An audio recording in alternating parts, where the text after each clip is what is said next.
I asked AI to help me create a video that would speak to the hearts of people who are prejudiced, who are bigots, who are racist. And boy, did it come up with something grand. It's important that if you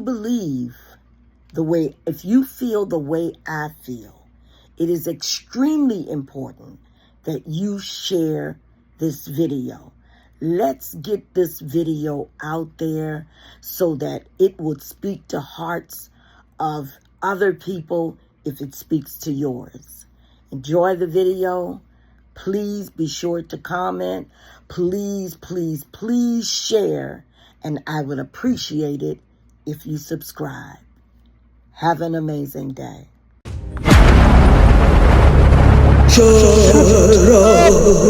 The words echo like thunder, not just across the sky, but deep within our hearts.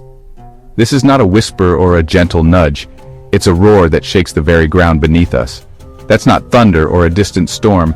It's the sound of God's patience finally breaking, the heavens themselves crying out for an end to the endless cycle of hate. For ages, he's watched his children destroy each other over the colors he painted them with, turning the beauty of diversity into a battlefield of division. The excuses are over. The time for debate has passed.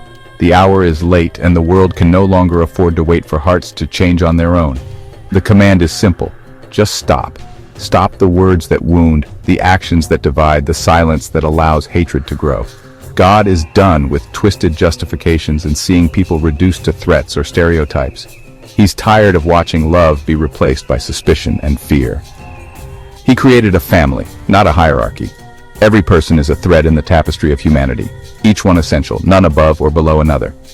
Racism is a deafening noise that drowns out the music of creation, a stain on the spirit, a poison that seeps into every corner of our lives. God is not asking anymore. He is commanding. This is not a plea for kindness, but a demand for justice and for love to prevail. Every act of prejudice shatters the divine image. Every closed door, every wall built between us is a wound in the heart of creation. Every broken heart because of race, every tear shed in isolation is a scar that marks us all.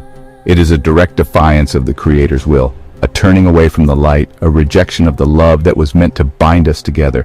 He is furious, and his patience has run out. The storm is not just in the sky, but in the soul of humanity, demanding change. Shut up is not a suggestion, it's a divine intervention. A line drawn in the sand, a call to silence the voices of hate once and for all. Lay down the weapons of prejudice and listen to the silence that follows. In that quiet, there is space for healing, for forgiveness, for something new to grow. In that silence, we might finally hear the truth. We are all connected, all valuable, all one family. The world is waiting for us to remember. The noise has gone on too long. The ticking clock reminds us that time is running out for hate to be silenced. It's time for it to end.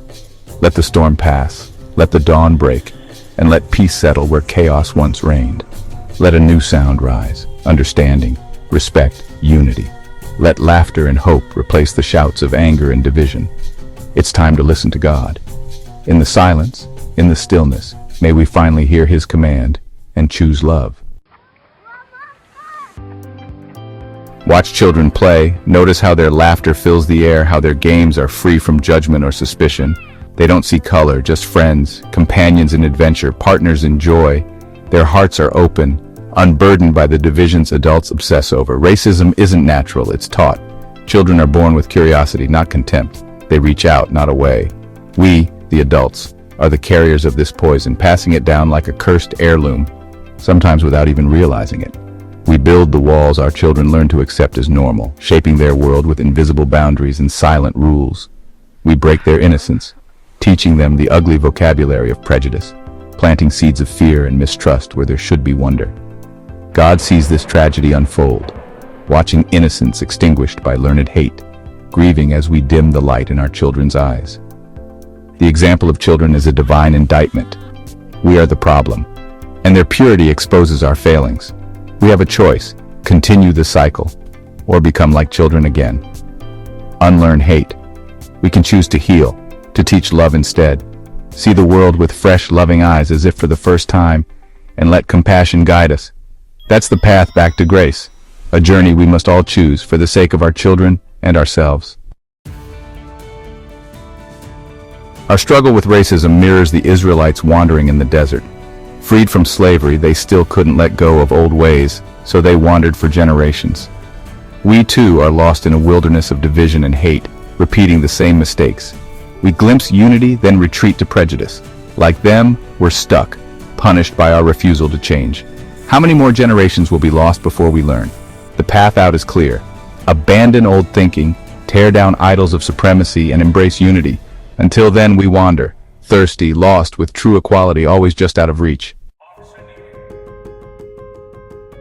Words have power, and few are as destructive as the N-word. Born as a weapon to dehumanize, it carries centuries of pain.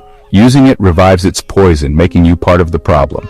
Recently, open racism has returned to the public square. Figures like Trump emboldened bigotry, making hate feel acceptable again.